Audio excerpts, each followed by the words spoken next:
സച്ചിദാനന്ദനെ അനുനയിപ്പിക്കാൻ നീക്കവുമായി CPM Thrissur ജില്ലാ secretary K V. Abdul Khader സച്ചിദാനന്ദനുമായി കൂടിക്കാഴ്ച നടത്തുകയാണ്. അരണാട്ടുകരയിലെ സച്ചിദാനന്ദന്റെ വീട്ടിലാണ് കൂടിക്കാഴ്ച. നടരാജ് പരശുരാം വിവരങ്ങൾ നൽകും. നടരാജ്, ഇന്നിപ്പോൾ ഒരു ഫേസ്ബുക്ക് പോസ്റ്റിലൂടെ കാര്യങ്ങളൊക്കെ വീണ്ടും വിശദീകരിക്കേണ്ടി വന്ന ഒരു സാഹചര്യം കൂടിയുണ്ട്. ഈ അവസരത്തിലാണ് ഈ കൂടിക്കാഴ്ച.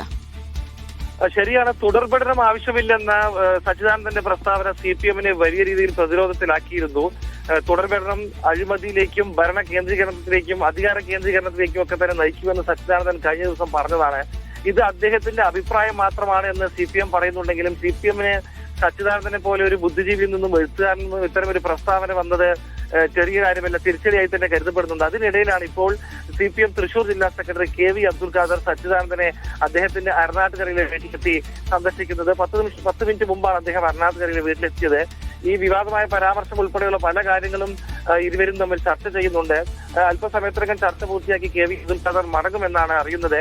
ഇക്കാര്യത്തിൽ പാർട്ടിക്ക് സച്ചിദാനന്ദനോട് പറയാനുള്ള കാര്യം ഒരർത്ഥത്തിൽ ജില്ലാ സെക്രട്ടറി വഴി പാർട്ടി സച്ചിദാനന്ദനെ അറിയിക്കുമെന്നാണ് ഇക്കാര്യത്തിൽ നമ്മൾ ഊഹിക്കുന്നത്. എന്തായാലും എന്താണ് ഈ യോഗത്തെക്കുറിച്ച് സച്ചിദാനന്ദനും കെ.വി. അബ്ദുൽ ഖാദർക്കും പറയാനുള്ളത് എന്നുള്ളതാണ് ഏറ്റവും പ്രധാനപ്പെട്ട കാര്യം. എന്തായാലും അല്പസമയം മുമ്പ് പാർട്ടി ജില്ലാ സെക്രട്ടറി അവിടെ എത്തി ഇപ്പോൾ കവിയുമായിട്ടുള്ള ചർച്ച തുടരുകയാണ്.